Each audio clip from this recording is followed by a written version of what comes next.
মেয়েরা বোঝে না যে বিয়ের পরে স্বামী ছাড়া বাপ মাও তার আপন থাকে না যুবক। আর বুঝবে কখন বুঝবে জানেন? যখন তালাক হয়ে যাবে, বাপের বাসায় যাবে, মেয়ের মা তো আর এক বদমাইশ সব জায়গাতে, বেশিরভাগ জায়গাতে।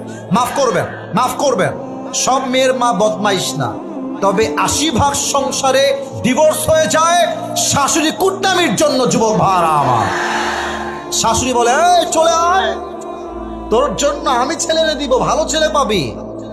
মেয়ের গায়ে ডিভোর্সের দাগ লাগলে তার সতীত্ব এবং সম্মান সমাজে নষ্ট হয়ে যায় যুবক। এর জন্য বোনেরা আমার, শিক্ষা নেন ফাতেমার জীবনী থেকে।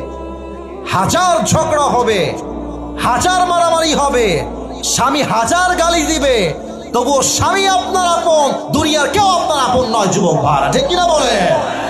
আল্লাহ মেয়েদেরকে, যুবকদেরকে, মুরব্বীদেরকে বোঝার তৌফিক দান করুক। পরে সবাই আমিন।